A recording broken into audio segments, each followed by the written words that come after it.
It was perhaps the most legendary of all legendary restaurants on Cape Cod in its history.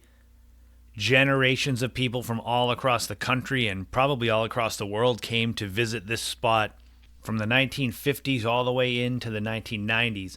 It was a place where memories were made and great food was eaten. So, where was this place?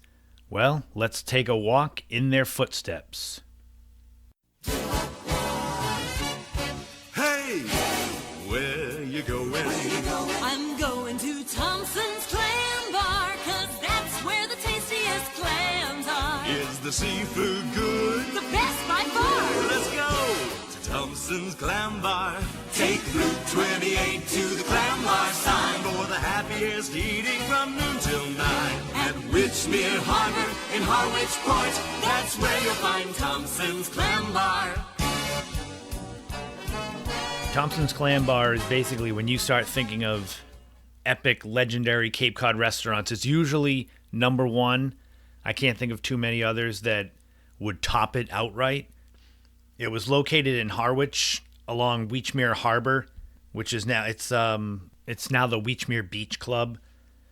So Thompson's itself was founded in 1950 by three brothers, Frank, Biddle, and Edric Thompson.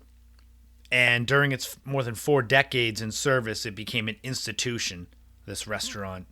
At its peak, the restaurant was 552 seats, and it was seasonal, open, mid-June through Labor Day or just after Labor Day.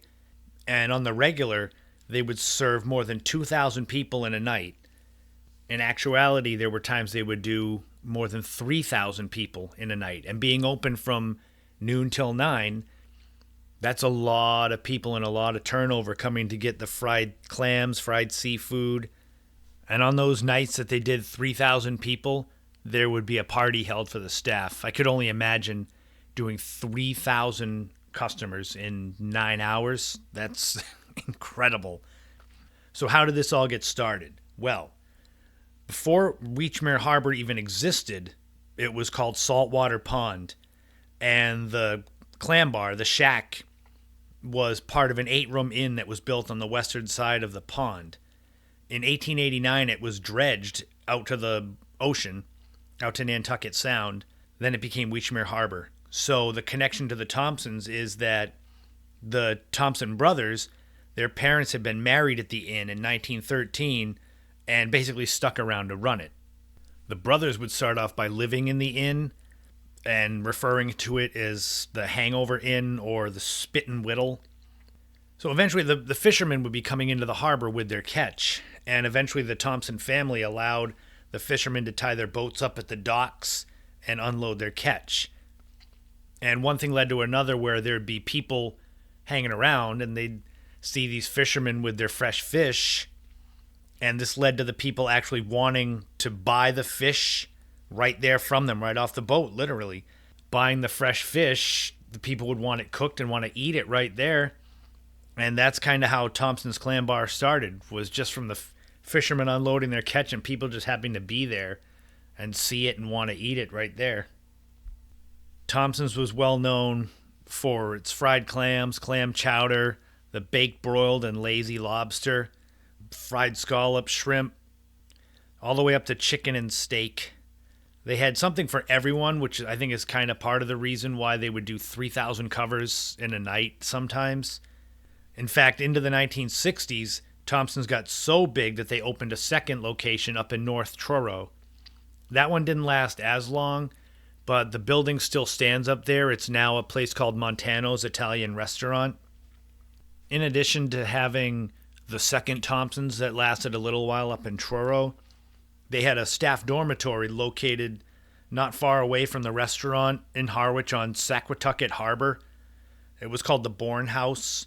And to show how much of a monster Thompson's Clam Bar was, in 1976, the dormitory was bought by a man named Robert Brackett and became known as Brack's Landing, which is a restaurant that's been in business now for over 40 years. In 1982, Richard Fennell purchased the Thompson's Clam Bar after it kind of became too much to handle for the family. I think that seems to come up a lot with successful restaurants. that the people that originally own it, they just have that drive to succeed, and they're just used to the manic atmosphere. And once they're gone, the other people, family, they just don't want to take a chance on trying to run it. But Thompson's lasted well into the 90s. They were constantly winning awards through Cape Cod Life magazine for the best waterfront dining and seafood restaurant. However, in 1996, it became part of the Weechmere Harbor Beach and Tennis Club, and the building is kind of still there, but it was closed down to become part of the private dining of the beach club. It's been closed now for over 20 years, but obviously everyone still remembers it. If you bring up Thompson's Clam Bar to people that are either from Cape Cod, New England, most of the East Coast, there was a time, like I mentioned before, the 3,000 covers a night. There was a time that Thompson's Clam Bar was the busiest seasonal restaurant east of the Mississippi River. That covers a lot of territory, and that just shows you how much of a monster this restaurant was. You'd have the traffic backed up all on Snow Inn Road back to Route 28, just waiting to get in, just to have the fried clams.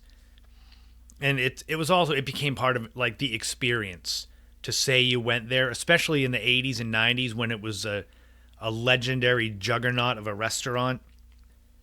So iconic is Thompson's Clam Bar that even its jingle, the one that started this video off, and thank you to Kim Eaton of the Thompson family, I reached out to make sure it was all right to share that jingle with you. The jingle in 2011 was actually repackaged for another iconic restaurant, Arnold's Clam Bar in Eastham. So if you come down to the Cape or you're nearby, you can hear that jingle sort of in its way, still going strong. For those that are interested in kind of seeing the day-to-day operation of Thompson's Clam Bar, there's a really neat DVD, basically a day in the life of Thompson's, that's from 1983. And if you go through the Harwich Historical Society, you can get that and kind of relive the memories. Did any of you go to Thompson's Clam Bar? And what did you think of it? And so if Thompson's is not the top iconic restaurant in Cape Cod history, which one is? That's another. It's all subjective, I suppose. You know, if you don't like Thompson's Clam Bar, you could have said Mildred's Chowder House. You could say the Lobster Pot. I'm not sure. But as far as starting off a list of best restaurants ever, Thompson's is number one for me. In fact, when I was writing my Historic Restaurants of Cape Cod book that came out in 2017, that was when I was making my list. It was started with Thompson's, and everything else fell in from there. So cheers to Thompson's Clam Bar, and thanks for the memories to the Thompson family and the Fennell family. Let's hear it one more time. Where you going? I'm going where the tastiest clams are. Thompson's. Where? Thompson's Clam Bar. In Harwich Port.